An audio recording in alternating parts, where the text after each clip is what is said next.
mempersembahkan kurban bakaran dan beberapa kurban sembelihan bagi Allah. Lalu Harun dan semua tua-tua Israel datang untuk makan bersama-sama dengan mertua Musa di hadapan Allah. Oke, sekarang kita lihat sekarang ayat 13. Penting sekali. Mulai. Tipe kepemimpinan. 13-nya. Keesokan harinya duduklah Musa mengadili di antara bangsa itu. Dan bangsa itu pun berdiri di hadapan Musa dari pagi hingga petang. Mulailah. Kepemimpinan ada bersama dengan rakyat. Di situ dari jam berapa sampai jam berapa di situ Musa di hadapan bersama dengan rakyat, bersama dengan orang Israel? Dari pagi sampai petang. Bukan masa kampanye kan? Oke, lanjut. Bukan Badar. Ketika mertua Musa melihat segala yang dilakukannya kepada bangsa itu, berkatalah ia, "Apakah ini yang kau lakukan kepada bangsa itu? Mengapakah engkau seorang diri saja yang duduk, sedang seluruh bangsa itu berdiri di depanmu dari pagi sampai petang?" Kata Musa kepada mertuanya itu, "Sebab bangsa ini datang kepadaku untuk menanyakan petunjuk Allah. Apabila ada perkara di antara mereka, maka mereka datang kepadaku, dan aku mengadili antara orang yang seorang dengan yang lain. Lagi pula, aku memberitahukan kepada mereka ketetapan-ketetapan dan keputusan-keputusan Allah." Lanjut. Jadi tugas dari seorang pemimpin kalau dia itu Katolik, Kristen, yaitu menyampaikan rencana pesan dari Allah. Ini jadi persoalan. Namanya Kristen, Protestan, Katolik sebagai politikus, tapi sampai di sana bukan pesan Allah yang disampaikan di sana, artinya karakter kekristenannya sebagai pemimpin, tetapi omong tentang pesan uang dan ego dan korupsi dan lain sebagainya. Lanjut. Tetapi mertua Musa menjawabnya, "Tidak baik seperti yang kau lakukan itu. Engkau akan menjadi sangat lelah, baik engkau, baik bangsa yang beserta engkau ini. Sebab pekerjaan ini terlalu berat bagimu. Tak akan sanggup engkau melakukannya seorang diri saja. Jadi sekarang dengarkanlah perkataan." Tadi, tidak baik melakukannya seorang diri saja. Nanti lihat, mereka nanti minta petunjuknya siapa. "Jadi sekarang dengarkanlah perkataanku. Aku akan memberi nasihat kepadamu, dan Allah akan menyertai engkau. Aku akan memberikan nasihat kepadamu. Aku akan memberikan nasihat kepadamu, dan Allah akan menyertai engkau." Butuh politikus dan butuh gereja Katolik memberikan nasihat kepada para pemimpin bangsa. Baca kembali ayat itu. Ya. Tapi mertua Musa menjawabnya, "Tidak baik seperti yang kau lakukan itu. Engkau akan menjadi sangat lelah, baik engkau, baik bangsa yang juga beserta dengan engkau ini. Sebab pekerjaan ini terlalu berat bagimu. Tidak akan sanggup engkau melakukannya seorang diri saja." Oke, sekarang mertuanya yang membawakan persembahan kepada Allah dan semuanya itu ayat selanjutnya, ayat 19. Dengarkanlah para politikus bahwa banyak uskup, romo, pastor ingin menasihati kalian. Dengarkan itu. Tetapi jangan sampai uskup, romo lari tidak mau menasihati para politikus, para pemimpin di sini. Baca ayat 19. Jadi sekarang dengarkanlah. Minar, tolong mute-kan. Moderator yang naik tolong bantu mute-kan supaya jangan terganggu. Saya ulangi Pak ya. Jadi sekarang dengarkanlah perkataanku. Aku akan memberi nasihat kepadamu, dan Allah akan menyertai engkau. Adapun engkau, wakililah bangsa itu di hadapan Allah, dan kau hadapkanlah perkara-perkara mereka kepada Allah. Kemudian haruslah engkau. Tiap ayat berhenti dulu. Para politikus, tugasmu mewakili umat, mewakili Allah di sana sebagai orang Katolik. Tetapi ketika hasil sidang itu, kau sebagai Katolik, kau bawa itu ke hadapan Allah dalam doa-doamu. 20. Kemudian haruslah engkau mengajarkan kepada mereka ketetapan-ketetapan dan keputusan-keputusan, dan memberitahukan kepada mereka jalan yang harus dijalani dan pekerjaan yang harus dilakukan. Bahaya ayat ini akan datang. 21. Cari pemimpin yang tidak mudah disuap.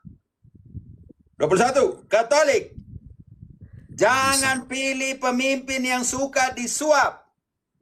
Oke, 21-nya. Di samping itu juga, kau carilah dari seluruh bangsa itu orang-orang yang cakap dan takut akan Allah.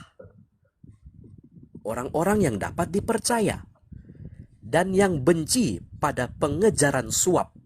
Tahan, apa, frater? Keras itu di situ. Dan Orang-orang yang dapat dipercaya dan yang benci kepada pengejaran suap. apa yang terakhir tadi?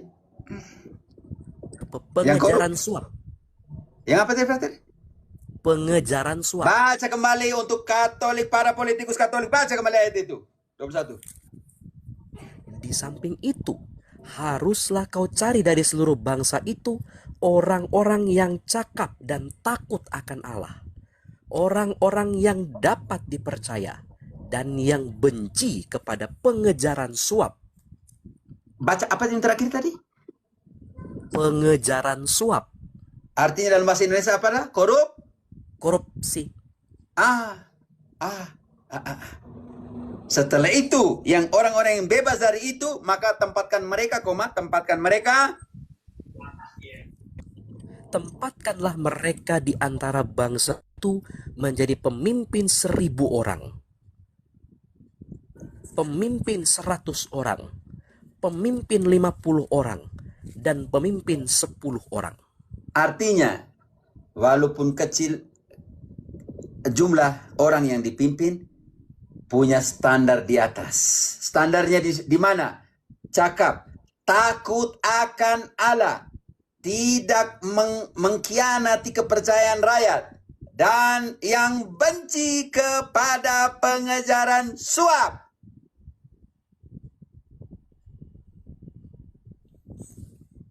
Baca kembali ayat 21 itu.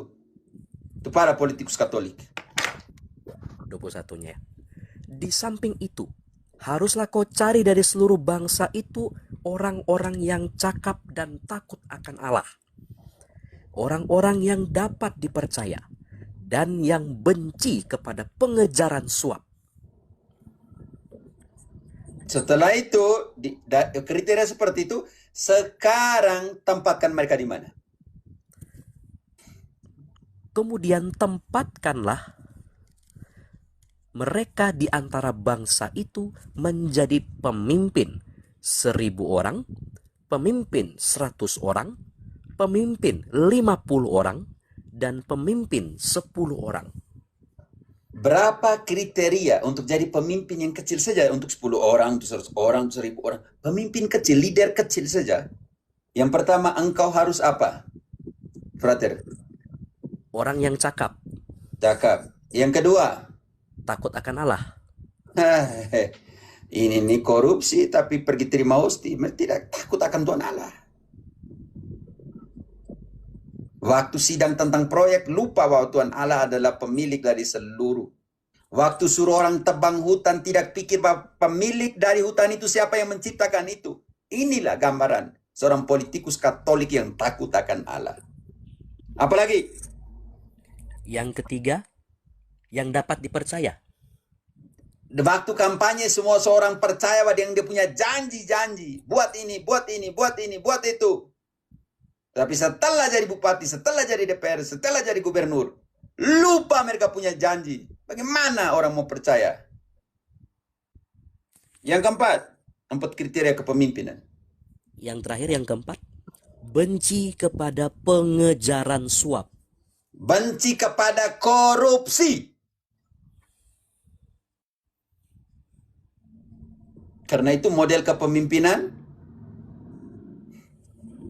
adalah seorang gembala Ratu, 1 Petrus 5 ayat 1 sampai dengan 3.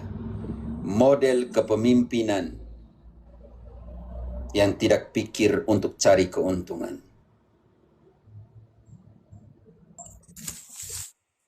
1 Petrus 5 ayat 1. Aku menasihatkan para penatua di antara kamu, aku sebagai teman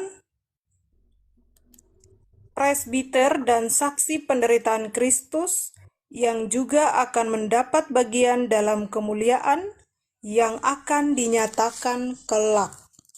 Oke, apa nasihatnya kepada para pemimpin ini? Gembalakanlah kawanan domba Allah yang ada padamu, jangan dengan paksa, tetapi dengan sukarela, sesuai dengan kehendak Allah, dan jangan karena mau mencari keuntungan, tetapi dengan pengabdian diri. Ayat 3. Janganlah kamu berbuat seolah-olah kamu mau memerintah atas mereka yang dipercayakan kepadamu, tetapi hendaklah kamu menjadi teladan bagi kawanan domba itu. Ayat 2. Kembali. Mungkin politikus tidak dengar di situ. Gembalakanlah kawanan domba Allah yang ada padamu, jangan dengan paksa, tetapi dengan sukarela, sesuai dengan kehendak Allah, dan jangan karena mau mencari keuntungan, tetapi dengan pengabdian diri. Ayat 6. Karena itu, rendahkanlah dirimu di bawah tangan Tuhan yang kuat, supaya kamu ditinggikannya pada waktunya. Lanjut sampai 8. Serahkanlah segala kekhawatiranmu kepadanya, sebab Ia yang memelihara kamu. Pemimpin Katolik, ayat 8 untuk kita. Hati-hati.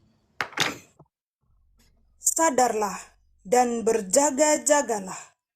Lawanmu si iblis berjalan keliling sama seperti singa yang mengaum-ngaum dan mencari orang yang dapat ditelannya.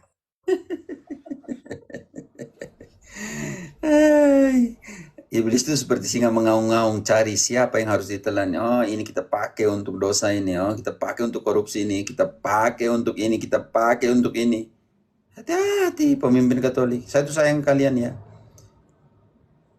Tahun 2022 pernah diundang untuk buat seminar kecil untuk OMK di Bejawa.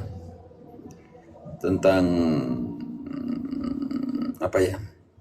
22 atau ya lupa ya. 22 lupa tahunnya. Tentang kepemimpinan Katolik.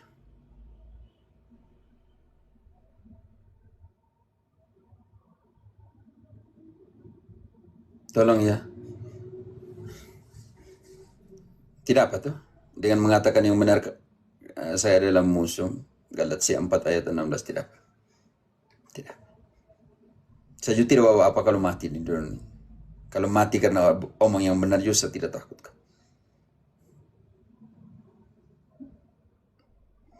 Galatia 4:16. Galatia 4 ayat 16. Apakah dengan mengatakan kebenaran kepadamu, aku telah menjadi musuhmu? Mereka dengan giat.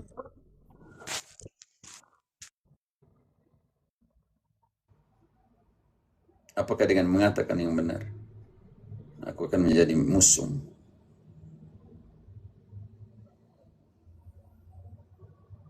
Sedih.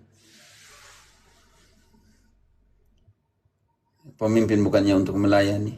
Yesus ketika dia di dalam Yohanes 13, dia cuci kaki para rasul itu, supaya aku yang adalah Tuhan dan gurumu melakukannya itu. Kalian calon-calon pemimpin setelah aku pergi ini, kalian harus buat itu, melayani. Karena itu di tanggal 28 Juli 2013, Paus Fransiskus dia pergi ke Brasil, di hadapan seluruh pemimpin Amerika Latin, awam dan uskup dan ke imam yang diundang. Dia bilang ada 3 tipe kepemimpinan kekristen yang sesungguhnya, yaitu kepemimpinan seorang gembala. Kepemimpinan seorang gembala itu seperti apa? Bisa baca dulu apa itu tugas dari seorang gembala. Baca di ini Mazmur 23, Frater. Ratu engkau Mazmur 23, Frater engkau Yesekiel 34, 15-16. Ya. Ratu Mazmur 23 dulu. Tuhan adalah gembalaku. Tugas seorang gembala seperti apa? Sebelum masuk kepada konsep kepemimpinan, leadership kekristenan menurut Paus Fransiskus. Tuhan adalah gembalaku, takkan kekurangan aku. Ia membaringkan aku di padang yang berumput hijau. Tahan dulu. Seorang politik bawa rakyat ke padang yang berumput hijau, bukan potong, tebang hutan hijau. Lanjut. Ia membimbing aku ke air yang tenang. Kalau hutan sudah hancur, mata air di mana? Kalau banjir datang seret semua, hancur semua orang rumah.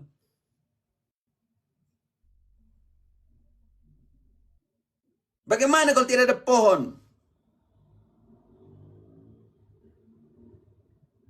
Gembala yang baik bawa orang ke padang yang berumput hijau, kalian bawa orang ke hutan yang ditebang, yang dihancurkan. Ke air, mata air yang tenang. Kalian buat hancur semua mata air, sumber yang mengalir di sungai, sawah, dan lain sebagainya yang orang butuhkan. Ikan dan semua yang hidup di dalam. Lanjut. Ia menyegarkan jiwaku. Ia menuntun aku di jalan yang benar oleh karena namanya. Gembala yang baik tuntun orang supaya orang jalan yang benar. Apalagi kalian politikus Katolik, tuntun para politikus yang lain, tuntun generasi yang akan melihat engkau sebagai politikus, sebagai gubernur, sebagai bupati, sebagai anggota DPR. Tuntun orang, tuntun ini OMK ini, tuntun orang generasi muda ini kepada jalan yang benar. Itu tuntun, baca kembali, bukan jalan yang bengkok, jalan apa? Baca kembali. Ia menyegarkan jiwaku, ia menuntun aku di jalan yang benar oleh karena namanya. Tuntun di jalan yang benar, bukan bengkok. Bagaimana generasi Katolik, generasi muda Katolik melihat, ada harapan jadi politikus Katolik yang benar. Tapi saya punya politikus ini, yang saya pilih jadi DPR, bupati, gubernur ini, jalan bukan benar tapi bengkok semua. Lanjut. Sekalipun aku berjalan dalam lembah kekelaman, aku tidak takut bahaya. Sebab engkau besertaku. Gadamu dan tongkatmu itulah yang menghibur aku. Lanjut. Engkau menyediakan hidangan bagiku di hadapan lawanku. Engkau menyiapi hidanganku. Gembala yang baik jadi pelayan. Bukan kau pergi kunjung ini di desa apa orang semua sibuk terima kau. Jadi pelayan, duduk di sana, duduk di dapur, duduk di mana saja. Datang turun kalau waktu bebas tidak ada sidang. Desa yang lagi bangun jalan kau datang, pegang skop, pegang pasir, pegang motor giling, terserah. Ini yang seorang pemimpin yang melayani hidangan untuk orang lain. Lanjut. Engkau mengurapi kepalaku dengan minyak. Pialaku penuh melimpah. Tuhan adalah janji kalau kalian buat semua yang di atas. Lanjut. Dan kemurahan belaka akan mengikuti aku. Kalau kau buat semuanya itu. Lanjut. seumur hidupku, dan aku akan diam dalam rumah Tuhan sepanjang masa. Kalau kau layak buat semua di sana, maka kau pergi rumah Tuhan untuk terima komuni. Kau terima dengan segala kelayakan sepanjang masa. Frater, Yeskiel 34 ayat 15-16. Yeskiel 34 ayat 15-nya. Aku sendiri akan menggembalakan domba-dombaku, dan aku akan membiarkan mereka berbaring. Demikianlah firman Tuhan Allah. Lanjut. Yang hilang akan aku cari. Cari yang hilang, gembala. Cari banyak koruptor, banyak politikus koruptor. Kamu yang Katolik ini, tolong cari mereka tuh sesat dan hilang karena uang kamu. Bantu mereka untuk lihat yang benar. Yang hilang akan aku cari, yang tersesat akan aku bawa pulang. Bantu mereka, para pemimpin Katolik, DPR, bupati dan semua. Kalau ada kepala dinas yang korup, kau tegur dia kembali ke jalan yang benar. Kalau dinas kesehatan dia pakai barang-barang untuk kesehatan dan puskesmas semua, tidak sampai di sana, kau tegur dia. Mereka ini berpikir tentang kesesatan dalam uang. Kau harus bawa mereka pulang ke jalan yang benar. Lanjut. Ya. Berikutnya, yang luka akan aku balut. Kapan engkau turun ketika engkau dengan nomor 1 di bupati kabupaten? Kau lihat ada satu mama tua yang pikul pulang uge-uge yang dibejau, uge-uge pulang pasar atau pulang kebun kopi, pikul ini itu. Mam tua, kau naik dulu, saya punya nomor 1, tidak apa ini uang kalian pun saya bawa sampai di rumah. Kapan?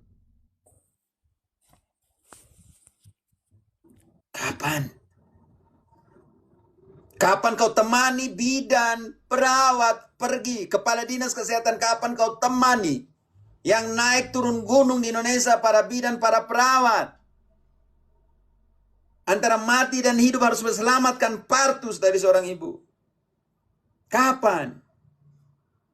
Kau hanya datang marah-marah para bidan, kepala puskesmas, tidak jelas apa semua. Kau kapan duduk dengan dia untuk dengarkan keluh kesahnya?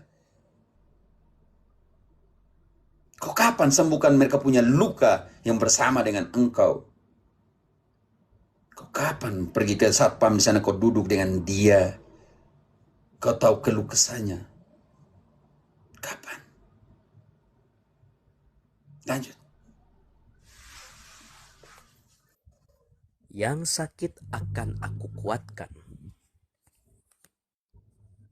Turun ke ayat ketiganya. Serta yang gemuk dan yang kuat akan kulindungi. Aku akan menggembalakan mereka sebagaimana seharusnya. Turun ke ayat 3, Frater. Ayat 3. Kamu menikmati susunya. Dari bulunya kamu membuat pakaian. Yang gemuk kamu sembelih. Tetapi domba-domba itu sendiri tidak kamu gembalakan. Artinya seorang leadership kreatif, pasif. Ajar orang, susunya kamu minum, kulitnya kamu buat apa? Ini masuk ke dalam namanya ekonomi partisipatif dan solidaritas partisipatif dalam konsep ekonomi. Kau sendiri harus ajarkan mereka. Gunakan semua. Susu kamu minum, kulit kamu buat ini, daging kamu buat apa. Itu yang namanya seorang pemimpin yang kreatif. Bukan hanya duduk sidang di sini dapat doi, tidur, ngantuk, ngorok di tempat sidang.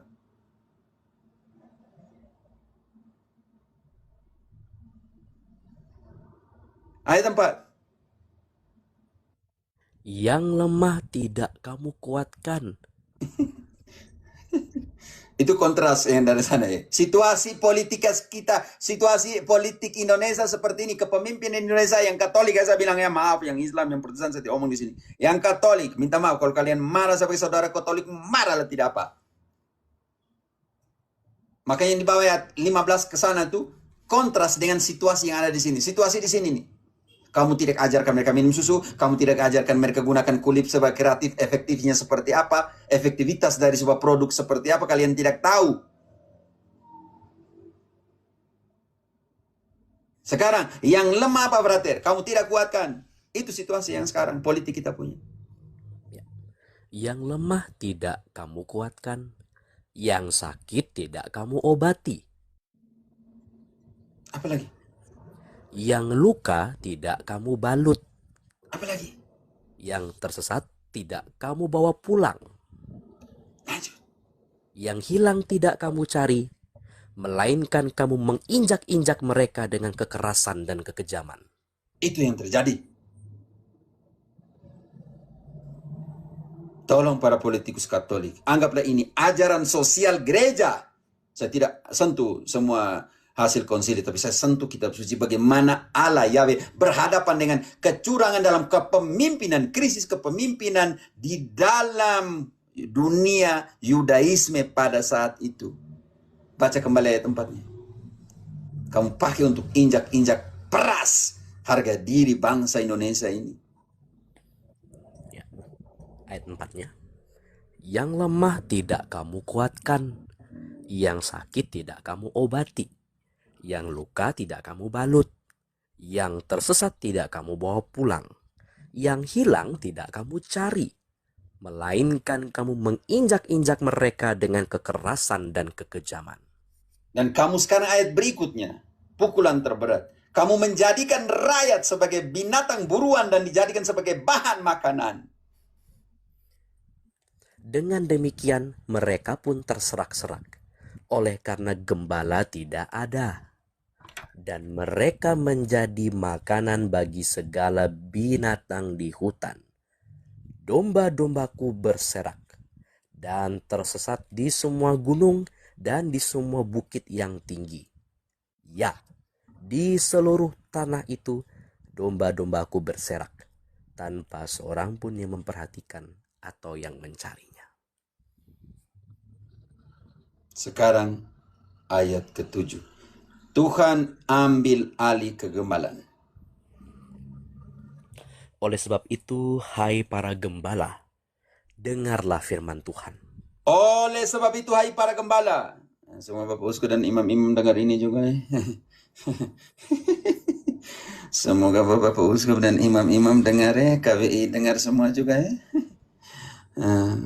Semoga para politikus Katolik dengar. Kalian adalah gembala yang dibawa ke tempat pembantaian. Yang dikirim ke tengah serigala politik. Semoga didengarkan oleh Bapak-Bapak Uskup dan para imam pasal-pasal paroki ayat 7. Karena itu dengarkanlah aku, hai gembala. Oleh sebab itu, hai para gembala, dengarlah firman Tuhan. Demi aku Allah yang hidup, demikianlah firman Tuhan Allah, sesungguhnya oleh karena domba-dombaku menjadi mangsa dan menjadi makanan bagi segala binatang di hutan, lantaran yang menggembalakannya tidak ada, oleh sebab gembala-gembalaku tidak memperhatikan domba-dombaku, melainkan mereka itu menggembalakan dirinya sendiri, tetapi domba-dombaku tidak digembalakannya. Oleh karena itu, hai para gembala, Dua kali dengarlah sekarang. firman Kali kedua. Oleh karena itu, hai para gembala. Lanjut ayat ke-10-nya. 9, Batar. Ya. Ya, maksudnya ulang kembali 2 kali. Di ayat 7, hai para gembala, dengarkanlah aku. Karena itu ayat 9, hai gembala-gembala, dengarkanlah aku Tuhanmu. Oleh karena itu, hai para gembala, dengarlah firman Tuhan. Beginilah firman Tuhan Allah. Aku sendiri akan menjadi lawan gembala-gembala itu, dan aku akan menuntut kembali domba-dombaku dari mereka, dan akan memberhentikan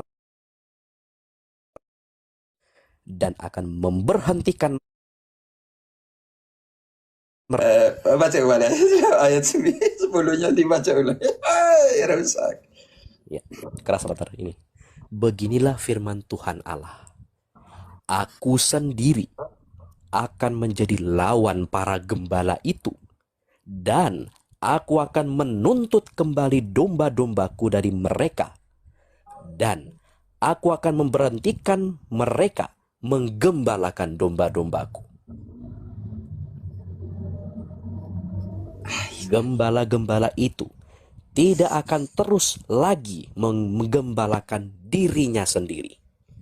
Aku akan melepaskan domba-dombaku dari mulut mereka, sehingga tidak terus lagi menjadi makanannya. Mencari keuntungan untuk dirinya sendiri. Penting sekali sini, Ratu, kau tahan di situ. Baca kembali 1 Petrus yang kau baca tadi, 5 ayat 2 dan 3. Itu keras sekali di sini. Petrus juga yang sama. Di dalam konteks Yesekiel ini, Petrus bawa di sana. Gembalakanlah bukan dengan tangan besi. Yang tadi diinjak, diinjak dan diperas. Jangan itu. Betul, Pak. Jangan untuk kepentingan dirimu. Kau jadikan gembala anak-anak domba itu, kawanan itu jadi tempat sapi perah atau domba perah untuk kepentingan dirimu. Itu ya, ini yang Petrus juga mengulangi kembali apa yang dikatakan oleh Yesekiel ini. Ratu bantu 1 Petrus 5 ayat 2 dan 3. 1 Petrus 5 ayat 2. Gembalakanlah kawanan domba Allah yang ada padamu, jangan dengan paksa, tetapi dengan sukarela, sesuai dengan kehendak Allah.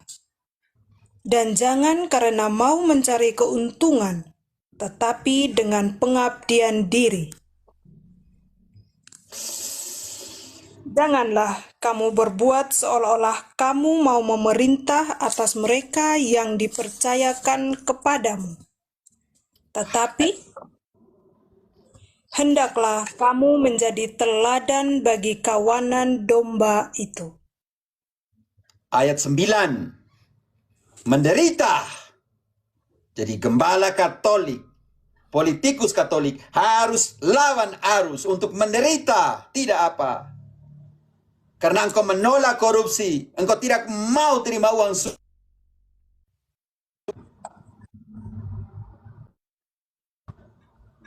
ayat 9-nya. Lawanlah dia. Telepon dari penjara ini sangat berbahaya di Kolombia, itu sangat berbahaya. Oke. Sekarang Lawanlah dia dengan iman yang teguh, sebab kamu tahu bahwa semua saudaramu di seluruh dunia menanggung penderitaan yang sama. bab 4 ayat 16. Kalau kamu politikus Katolik, Kristen, dengar ini baik-baik. Menderita karena kalian mampu melawan arus. Kalian tidak ikut arus korupsi yang ada. Kalian mampu mengatakan yang benar seperti ini. Hutan di Kalimantan, hutan di Papua bukan untuk ditebang.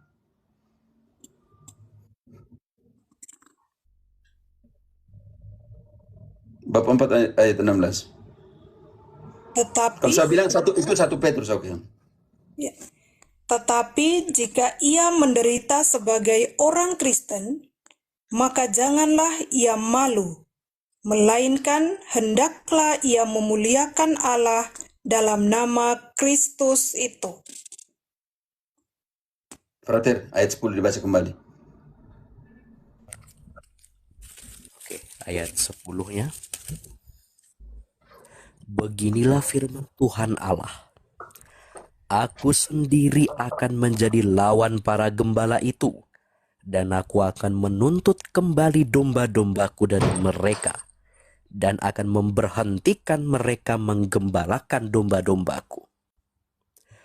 Para gembala itu tidak akan terus lagi menggembalakan dirinya sendiri. Aku akan melepaskan domba-dombaku dari mulut mereka, sehingga tidak terus lagi menjadi makanannya.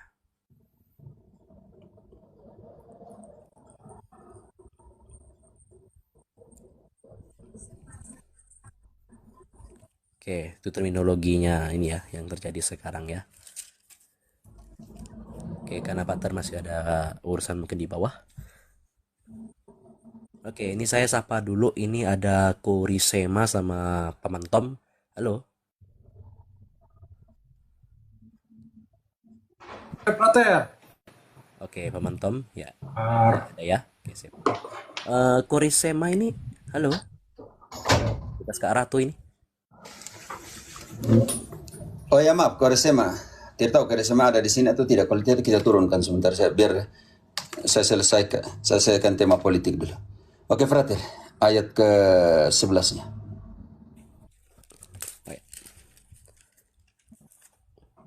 Yeskiel tadi ya 34 ya. Oh, iya. Oke. Ayat 11. Jangan tutup karena itu penting sekali ini tentang kepemimpinan. Tadi saya lupa kasih tali tadi. Oke. Sebab beginilah firman Tuhan Allah. Dengan sesungguhnya aku sendiri akan memperhatikan domba-dombaku dan akan mencarinya. Bu Kartika, tolong teman-teman yang minta naik siap-siap kalian mute sendiri, oke? Bantu dulu, berarti kembali 12 Saya baca ulang. Oh ya, 11 dulu. Sebab beginilah firman Tuhan Allah. Dengan sesungguhnya aku sendiri akan memperhatikan domba-dombaku dan akan mencarinya. Sebentar dulu, Mr. Persepuluhan. Untung Romo di Kolombia. Kalau di Konoha, sudah pasti tukang bakso tiba-tiba lewat. Tidak mengerti. Maksudnya mana, Mr. Perpuluhan? Saya omong untuk para politikus Katolik. Saya tidak penting mau Islam, Protestan, urusan mereka. Oke. Engkau jelaskan, saya tidak mengerti engkau punya tukang bakso lewat. Oke, lanjut. 12-nya berarti. Seperti seorang gembala mencari dombanya pada waktu domba itu tercerai dari kawanan dombanya. Begitulah aku akan mencari domba-dombaku, dan aku akan menyelamatkan mereka dari segala tempat, kemana mereka diserahkan pada hari berkabut dan hari kegelapan. Tidak apa tuh pulang libur kamu tangkap saya, tidak apa tuh kalau omong untuk saya punya saudara-saudara Katolik. Tangkap saya. Tidak apa saya pulang libur tuh. Karena saya teriakan ajaran sosial gereja kepada orang Katolik politikus. Tidak takut. Lanjut. Saya bukan teriak untuk orang Islam tuh. Saya bukan teriak untuk Protestan, kepemimpinan Katolik. Lanjut. Aku akan membawa mereka keluar dari tengah bangsa-bangsa dan mengumpulkan mereka dari negeri-negeri dan membawa mereka ke tanahnya. Lanjut. Aku akan menggembalakan mereka di atas gunung-gunung Israel, di alur-alur sungainya, dan di semua tempat kediaman orang di tanah itu. Lanjut. Di padang rumput yang baik akan kugembalakan mereka. Di atas gunung-gunung Israel yang tinggi, disitulah tempat penggembalaannya. Bukan di hutan-hutan Papua yang tandus, yang dipotong karena tandus karena dipotong. Bukan di hutan-hutan Kalimantan yang dipotong karena ego dan korupsi. Di padang gurun yang berumput hijau. Karena itu Yeskiel bagus. Dia ungkapkan semua krisis kepemimpinan yang terjadi. Sekarang Allah punya model kepemimpinan. Dari 12 selanjutnya adalah model kepemimpinannya. Saya turunkan gembala-gembala yang tidak ikut. Saya punya kepemimpinan ini. Lanjut, Frater. Di sana, di tempat penggembalaan yang baik, mereka akan berbaring dan rumput yang subur menjadi makanannya di atas gunung-gunung Israel. Bagaimana orang Asmat, orang Dayak pergi cari makanan di hutan? Kalau hutan sudah tidak ada. Bagaimana? Bagaimana? Lanjut. Aku sendiri akan menggembalakan domba-dombaku, dan aku akan membiarkan mereka berbaring. Demikianlah firman Tuhan Allah. Yang hilang akan aku cari, yang tersesat akan aku bawa pulang, yang luka akan aku balut, yang Baca sampai sakit 22 akan berarti. aku kuatkan. Baca terus sampai 22. Model kepemimpinannya Allah, kegembalannya Allah. Dia butuh pemimpin Katolik seperti ini. Ingat, saya omong untuk para politikus Katolik. Kalau para politikus Katolik, saudaraku, mau lapor, mau tangkap saya, silakan kau pulang libur, kamu tangkap saya. Saya mau lihat orang Katolik buat seperti itu. Bahwa seorang imam, seorang saudara yang Katolik tidak pernah bisa membuat mereka membuka matanya. Lanjut. Dari 16 Dan saya omong kitab suci, saya tidak omong yang lain. Saya omong baca kitab suci. Ya, oke. Yang hilang akan aku cari, yang tersesat akan aku bawa pulang, yang luka akan aku balut, yang sakit akan aku kuatkan, serta yang gemuk dan yang kuat akan aku lindungi. Aku akan menggembalakan mereka sebagaimana seharusnya. Dan hai kamu, Berapa lama lagi kepemimpinan Katolik, Imam Uskup? Berapa lama lagi kita masih berada di zona nyaman kita? Melihat situasi seperti ini, rakyat menderita, hutan ditebang. Berapa lama lagi kepemimpinan, wajah kekristenan dicoreng oleh ketidakpedulian kepemimpinan?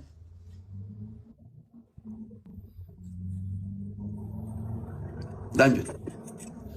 dan hai kamu domba-dombaku, beginilah firman Tuhan Allah.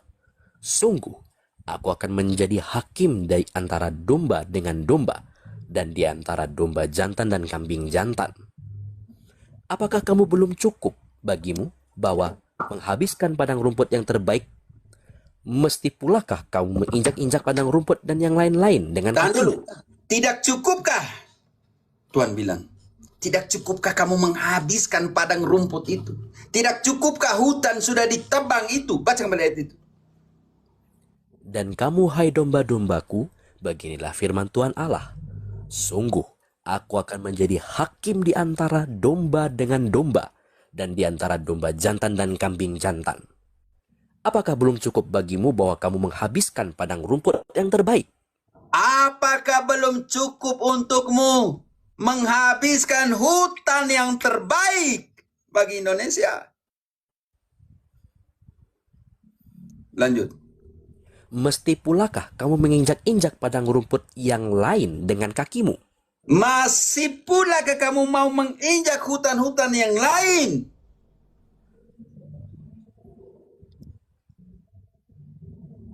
Lanjut. Belum cukupkah kamu bahwa kamu minum dari air yang jernih? Belum cukupkah sampai sekarang kamu minum air yang jernih dan generasi kita pun yang lahir kemudian akan minum dari air yang kotor? Lanjut. Mesti pulakah yang kamu tinggal di situ, kamu keruhkan dengan kakimu? Masihkah kamu mau mengeruhkan itu, menggali buat tambang dan lain sebagainya? Ini semua ada dalam kitab suci. Saya omong bukan tipu-tipu. Terima kasih tadi ketika anak Papua Barat bilang salam, nyanyikan kami satu lagu Ebit yang tentang itu. Maka minta maaf hari ini. Spesial tema ini untuk para pemimpin Kristen yang sejati. Baca kembali ayat yang terakhir itu, Frater. Masihkah engkau ingin mengeruk yang itu? Ya, berarti 18 saja, Pater. Mulai dari awal aja. Apakah belum cukup bagimu bahwa kamu menghabiskan padang rumput yang terbaik? Mesti pulakah kamu menginjak-injak padang rumput yang lain dengan kakimu? Belum cukupkah pula bahwa kamu minum dari air yang jernih? Mesti pulakah kamu yang tinggal di situ, kamu keruhkan dengan kakimu? Omong tentang itu, omong tentang tambang dan semuanya. Lanjut, Frater. Apakah domba-dombaku seharusnya memakan rumput yang sudah diinjak-injak kakimu dan meminum air yang sudah dikeruhkan oleh kakimu? Bagaimana mungkin generasi kita selanjutnya akan makan dari semua pohon yang telah kalian tebang? Dan air kotor yang sudah keruh karena kalian telah menginjak-injakan harga diri penduduk asli, suku-suku Dayak, suku-suku Asmat, dan semua suku yang lain. Bukan saya yang omong. Terima kasih teman tadi dari Papua Barat. Mungkin saatnya kita sudah harus omong tema ini. Kepemimpinan kekristenan yang sejati dalam leadership menurut kacamata pemikiran dan perasaannya Kristus. Lanjut. Oleh sebab itu, beginilah firman Tuhan Allah terhadap mereka. Dengan sesungguhnya, aku sendiri akan menjadi hakim di antara domba yang gemuk dengan domba yang kurus. Aku akan menjadi hakim untukmu, Katolik, para politikus Katolik. Antara Indonesia yang kurus dan yang lain yang gemuk, yang adalah kalian karena hasil korup. Saya omong untuk politikus yang korup, yang Katolik, yang baik. Lanjutkan perjuangan. Lanjut. Oleh karena semua yang lemah kamu desak dengan lambungmu dan bahumu, serta kamu tanduk dengan tandukmu. Yang lemah, kalau suku-suku asli, yang lemah karena urusan perutmu, lambungmu, dan dengan kekuasaanmu, tanduk artinya dengan kekuasaanmu, kamu pojokkan mereka, kamu sisihkan mereka, dan kamu hilangkan harga diri kebudayaannya. Baca kembali ayat itu, penting sekali. Sangat aktual dalam posisi Indonesia. Ya, oleh karena semua yang lemah, kamu desak dengan lambungmu dan bahumu, serta kamu tanduk dengan tandukmu. Tanduk yang lemah, kamu jauhi mereka dengan perutmu. Artinya urusan kekayaan. Perut itu urusan keuangan dan semua. Bahu, kekuasaan, tanduk, lambang kekuasaan. Dengan seperti itukah kamu menyisihkan, menjauhkan orang-orang lemah? Lanjut, Frater. Sehingga kamu menghalau mereka keluar kandang. Maka kamu keluarkan mereka dari mereka punya tanah. Kamu ungsikan mereka dari mereka punya harga diri. Dari kandangnya mereka kalian keluarkan karena perut, karena kekuasaanmu.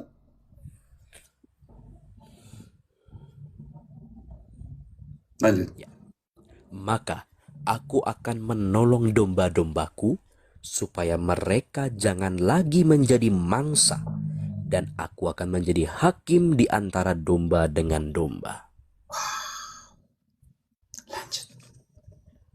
Aku akan mengangkat satu orang gembala atas mereka yang akan menggembalakannya, yaitu Daud hambaku.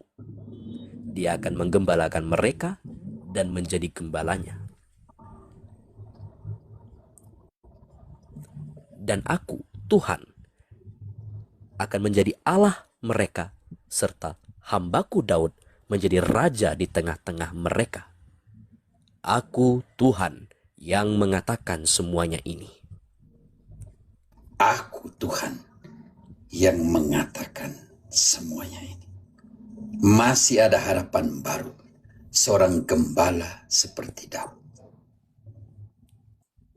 Yang menggembalakan atas kehendak Allah. Panggilan moral untuk semua para politikus Katolik. Anggaplah ini adalah teriakan, tangisan dari ajaran sosial gereja. Dari semua yang telah kita baca untuk kalian. Jadilah Katolik yang benar di hadapan Allah dan di hadapan negara.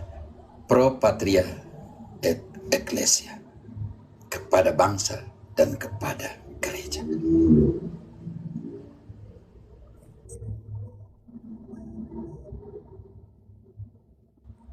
Tolong. Ada yang proti-proti yang kepalanya miring, mulai potong saya punya video sebentar, mulai posting aja sepotong-sepotong.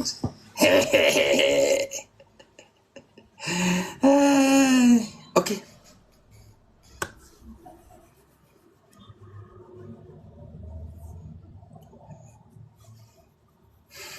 Kamu pasti tersakiti. Para politikus Katolik yang koruptor, yang baik silakan lanjut terus. Tetapi harga dirimu akan tetap dihakim oleh hati nuranimu yang baik. Engkau tidak bisa menipu hati nuranimu. Menipu hati. Suster Edel, ya, Suster Edel sudah mute. Ini Suster ini misiolog. Dia misiolog. Dia misiolog. Jadi kalau ada misiolog sudah naik ini, biar saya turun saja. Pater, sondeju saya masuk sebentar karena sebentar 15 menit lagi kami ada misa. Oke, Suster Angko, kasih redam sedikit situasi memanas tentang kepemimpinan ini. Nanti saya lanjut. Kau cerita sedikit tentang misiologi dulu kah?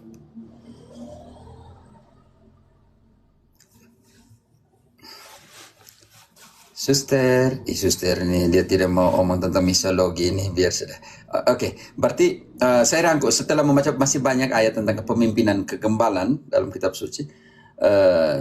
Kembali teringat Paus Fransiskus 28 Juli 2013 Saya ingat tanggal itu karena saya punya tanggal, jadi saya ingat selalu pernyataan model kepemimpinan dalam kekristenan yang sejati, Katolik yang sejati ada 3 model.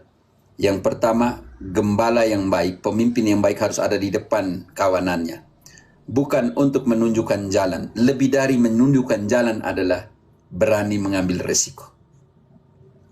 Ambil resiko untuk segala lawan arus bahaya yang akan datang di depanmu. Politikus Katolik Indonesia, lawan arus. Kalau ada yang membuat engkau terjebak dalam korupsi, keluarlah dari situ. Lebih baik makan dengan keringat yang jatuh dari dahimu daripada engkau harus curi dari keringat orang lain. Ambil resiko. Lawan arus. Mentalitas salmon.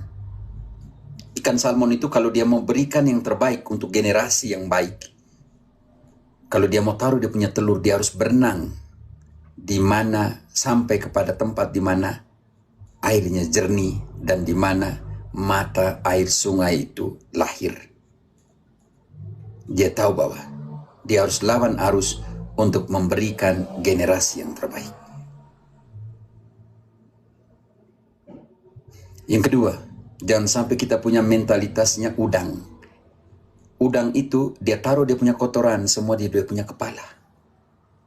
Makanya negara-negara seperti Kolombia kami tidak makan kepala udang. Mungkin Indonesia makan ya. Karena banyak kotoran di sana. Jangan sampai kita menjadi generasi udang. Jangan sampai leadership kita adalah leadership udang.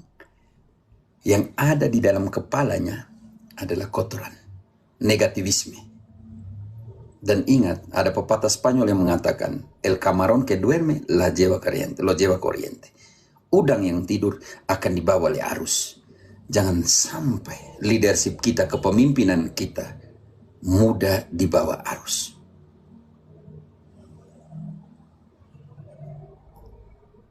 Tipe kepemimpinan yang kedua, tempat dari seorang pemimpin Kristen yang sejati adalah di tengah-tengah domba, bukan di luar domba. Kenapa? Seorang pemimpin yang baik, seorang gembala yang baik, dia punya harumnya, harus harum domba. Kalau dia adalah pasok proki dari proki yang lebih banyak petani, harumnya juga harus bau harum lumpur. Artinya, teriakanlah semua harapan dan mimpi dari para petani itu. Ada bersama dengan dia.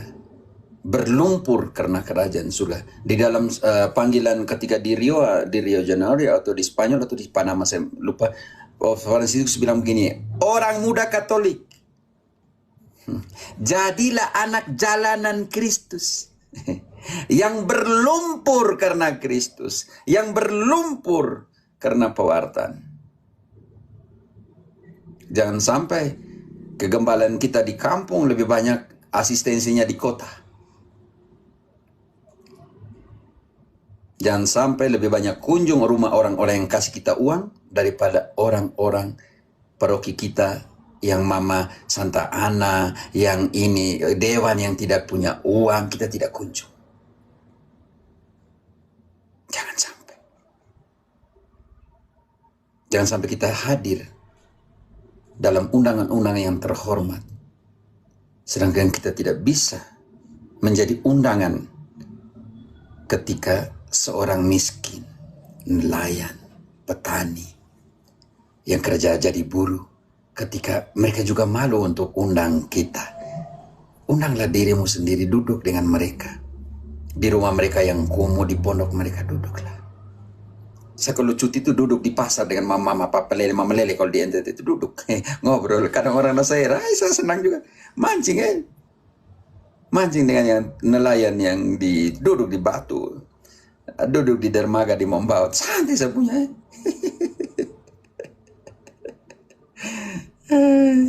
Hal-hal seperti itu. Jadi harummu harus harum domba. Mau harumnya siapa? Dan pemimpin yang baik, gembala yang baik, kata Paus Franciscus, harus berada di belakang kawanan, bukan menyembunyikan diri, tetapi harus belajar dari kawanan. banyak kawanan domba-domba yang lebih pintar dari gembalanya. Kalau urus keuangan ada akuntan, ya banyak akuntan Katolik, omong dengan dia. Kalau omong tentang perkawinan, panggillah Pak Sutri. Seperti itu. Bagaimana, sharinglah pengalaman kalian. Kalau ambil tentang usaha, panggillah para awam. Dengarkanlah bagaimana mereka mereka punya perjuangan dari 0% sampai sekarang pemilik perusahaan. Dengarlah mereka. Kalau butuh menangani kasus Pak Sutri, butuh psikolog manajemen konflik, panggillah kita punya psikolog Katolik di proki-proki. Bantulah para Pak Sutri atau siapapun yang mengalami persoalan seperti itu. Yang kita tidak tahu pewartaan, ya konsultasilah mereka yang tahu pewartaan. Saya gagap juga TikTok ini. Kenapa begitu banyak moderator? Ya karena bantu, karena saya tidak tahu.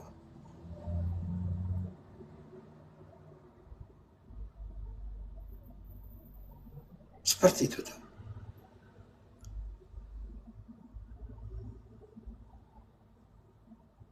Mungkin ini menjadi bahan refleksi dari kepemimpinan kita semua.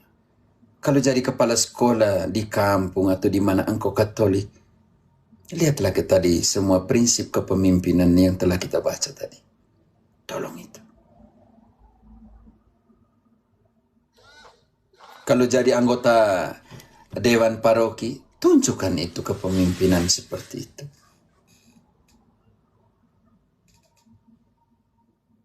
Kalau jadi pemimpin KGB, KUB di kampung, carilah pemimpin dengan prinsip-prinsip gembala yang baik. Seperti itu. Pusing kalau tersesat, ya kau pulang kembali ke jalan. Pulang kembali ke gereja tuh kalau kau pusing. Kau sementara pusing.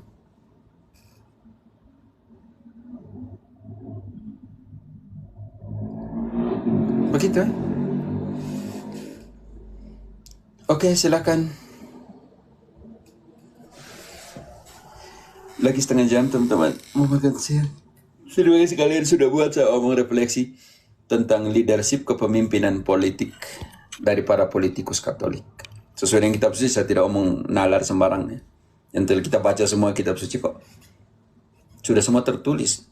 Soalnya sudah dinubuatkan bagaimana situasi para politikus Katolik kita.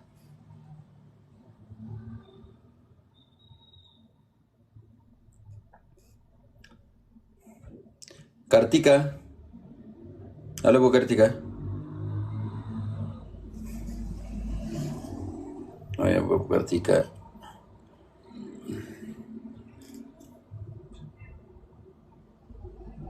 Saya di Kolombia jam 11.35.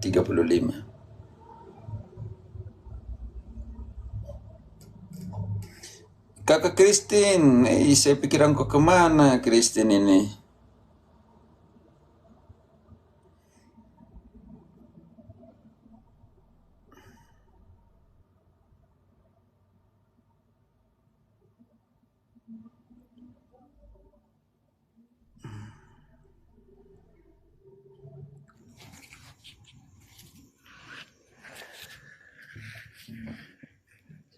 Selamat malam, Pater. Yo, selamat. Engkau dari mana? Saya dari Manggarai Timur. Sekarang di Sumba. Lagi nguli biasa, Pater. Yo, silakan. Ini malam memang dari sharingnya Pater itu luar biasa sekali. Ini menjadi permenungan untuk politisi-politisi Katolik. Saya sangat apresiasi ini Pater. Semoga di pembicaraan selanjutnya Pater terus mengedepankan ini, menyuarakan tentang ini. Engkau mau tanya atau bagaimana? Kalau saya mau tanya Pater, saya tanya ini begini Pater. Karena politik, yang namanya politik itu Pater pasti